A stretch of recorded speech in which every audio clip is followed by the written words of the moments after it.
Okay, so I think I'm ready to go here. It turns out these tubes, the two 17 EW8s that are in the FM front end of this radio are pretty simple tubes. They're just dual trios. There's nothing fancy going on at all in them. So there should be a fairly simple process here of testing them. So I just made a simple diagram showing the pin layout, and I'm getting ready to write the values of my test. So I'm just going to go around like that and read them. And I'm ready to do one of the two tubes. I've got a nice little close-up here of it. And you just practice a bit because it's tight in here. It's very tight. That'd be pin 1 right there. It's very tight and very hard to see what is going on. 1. Pin 2 is grounded. Pin 3 is there. Pin 4 is a heater. Pin 5 is a heater. Pin 6 is here. 7 and 8.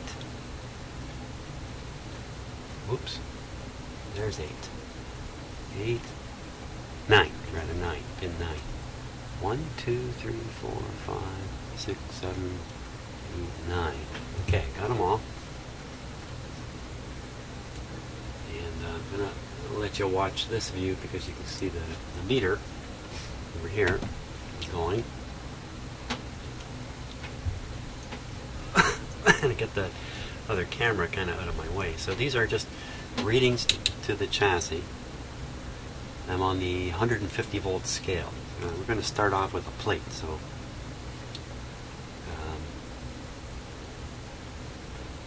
stick it right on there. Look at that, still got some residual plate voltage. That's that plate. The other plate, just for interest's sake, is this guy here. That residual voltage on it. Not much. Okay, I'm really curious about the grid voltages, to be frank with you. Okay, here we go. Power on. Okay, there's the plate voltage rising quite normally. Up around, there's 150. Good enough. Turn this up so we can hear the radio. So that's plate voltage dropping a bit there. Hey, what's that little jump there? Just the way I was reading it. Where's it going? Okay, so plate voltage settling in around 75 volts, and I'm on restricted power. Okay, so that's fine. So 75, next pin is grounded. Next pin is the cathode. I wouldn't expect to see much there. Next two pins are heaters. Next pin is a plate.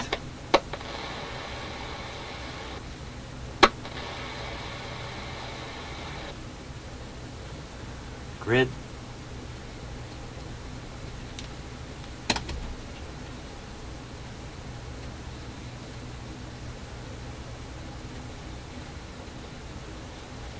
Okay, and the last one is the cathode here.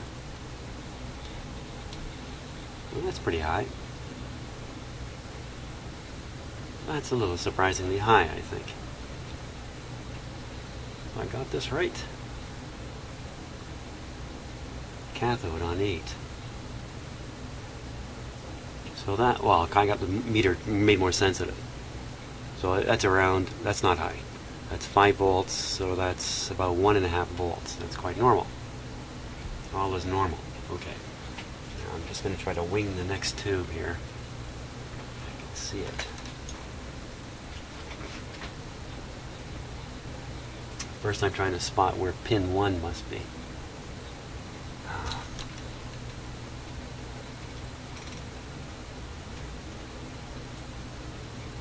Okay, so here's pin 1.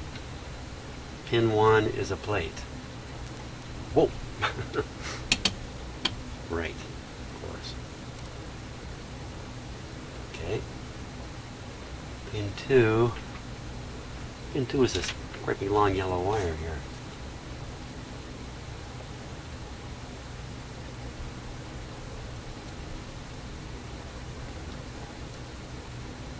Slight negative voltage on it. Pin number 3 is buried. I can't get at it. Oh, shoot.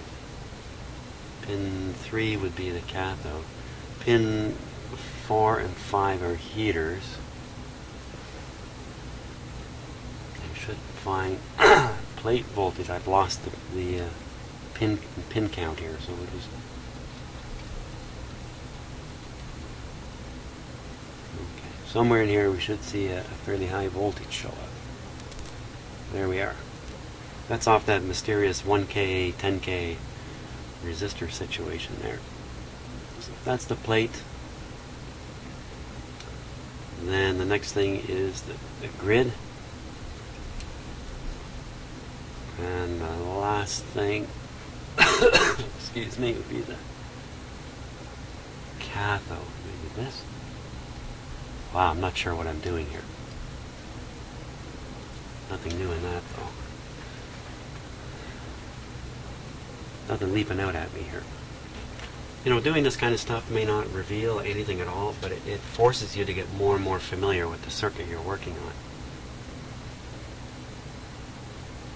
So I'm going to cut the power again. Just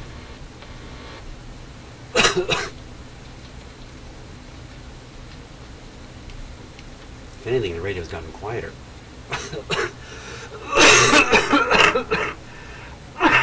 Sorry about that. Well, I think I'm going to study the circuit diagram a little bit, and I'm really tempted to just change that 1000 ohm resistor. It's so easy to do. I don't know what else to try. Let's try that. Okay, the radio's switched off.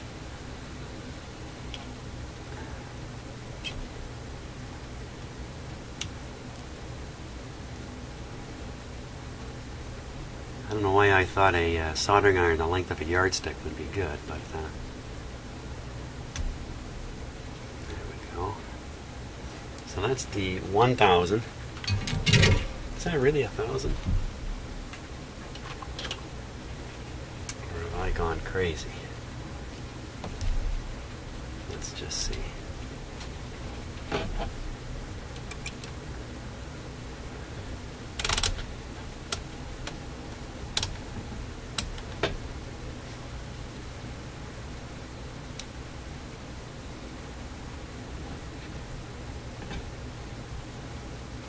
Okay.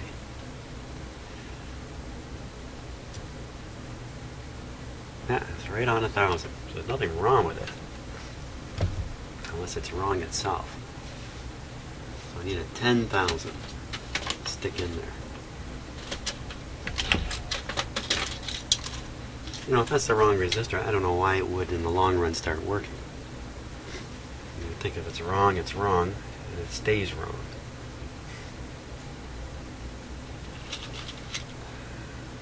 I think that's a 10K right there.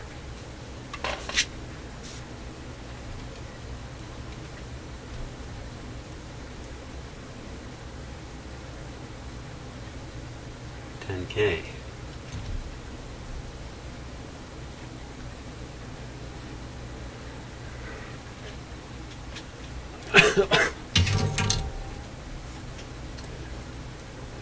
Tack one end in. Easy enough here.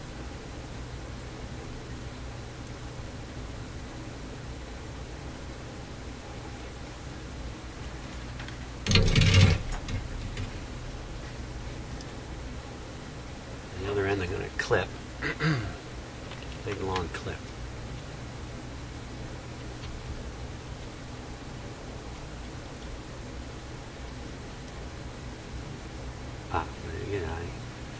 Okay, I give the odds of this making this radio work like 2%. I'd be stunned if this makes a big difference. Okay, volume down, power on. Or, you know, I got this thing on restricted power all the time. Better put on full power.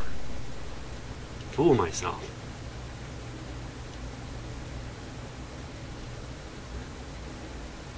Is that what I've been doing? I've been chasing restricted power problems all this time.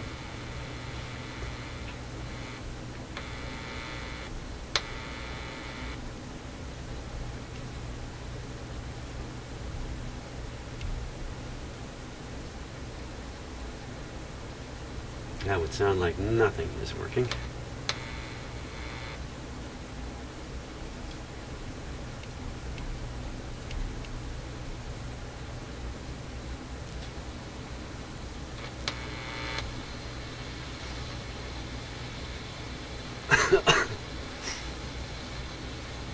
Watch your ears. No.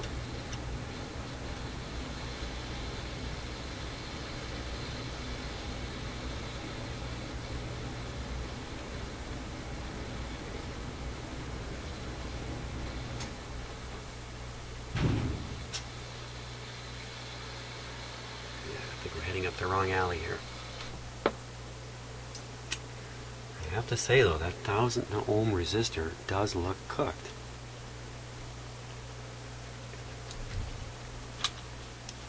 Let's take a look at the circuit diagram here.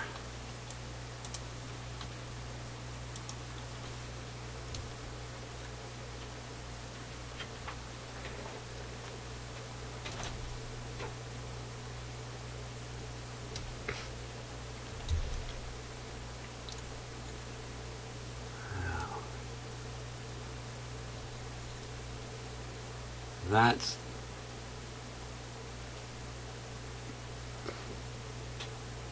I don't remember. Here it is, here it is, here it is, here it is. I do remember. There's the 10K. Supposedly connected to a plate. Yes, it is.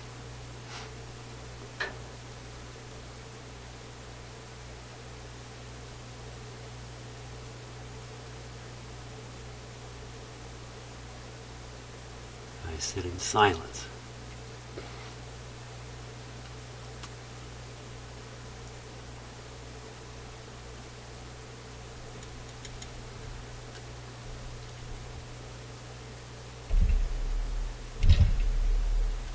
Now, I could have sworn one of these grids was actually tied right to ground. There it is. And another one seemed to me to be connected to a long wire. Right to the antenna.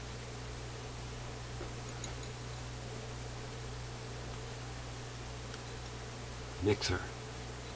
RF amp. How do you have the antenna connected straight to the mixer and not the RF amp? Kind of an odd arrangement here. And that looks like an antenna terminal.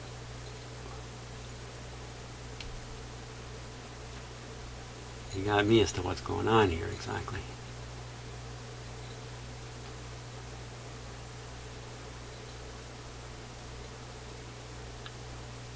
So right after this tube, I should be able to pick up right in here the 10.7 IF signal, right, going right into this IF can.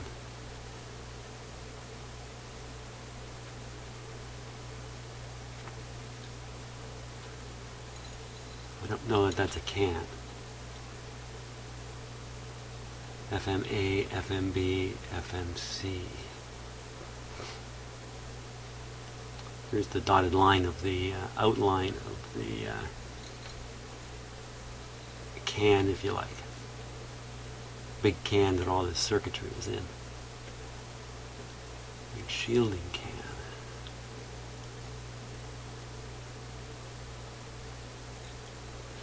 So I certainly picked the signal up down this way, sounding the very same as it sounds coming out of the speaker.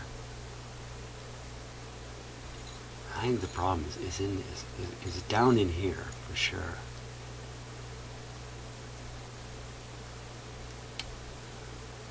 I swapped these two tubes, the two 17 EW8s, made no difference. Okay, so we know the oscillator is operating because the radio is receiving.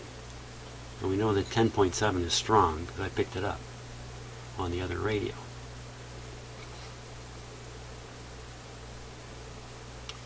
AFC. Not really quite sure how this operates to lock the radio on frequency, but I'm also not sure how that could deteriorate the signal. So we got to look for it right in this area here.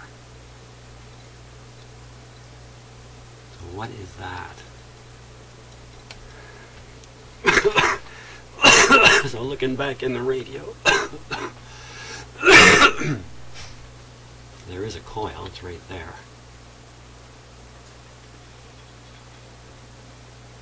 There's one of the 17 EW8s right there. Oh, there's an IF right in there. Oh yeah. I don't think I poked at that one. It's buried. I can't even see it with my eyes. That's the white light I stuck in. Pull it out of the way. Somebody mentioned the chance of the IF coil being defective and raised the specter of silver mica disease. Well, you know, I'm not familiar with silver mica disease in an FM radio.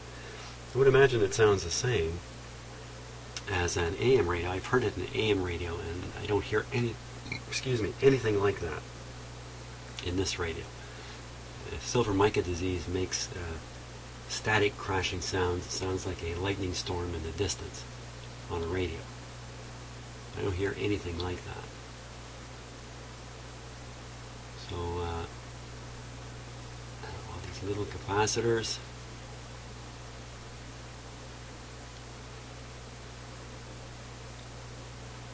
Why would it come to life? Although it hasn't done it in my shop this morning. Why would it start bad and come to life?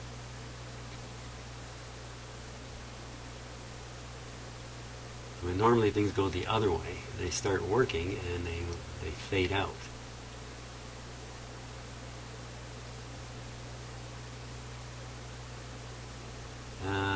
Okay, I could take a totally different approach here. Let the radio warm right up so it's operating. And then try to trigger the fault by messing around. Especially with some freezy spray. Would you believe it? I don't have freezy spray. But I probably have something suitable. And just try freezing these different capacitors here. And other parts. Well, I should reattach that, shouldn't I? Okay, so that's what I'm going to do. I'm going to let the radio start right up, get it operating, and then try to break it. I think that's wow, a lot of these little capacitors. Okay.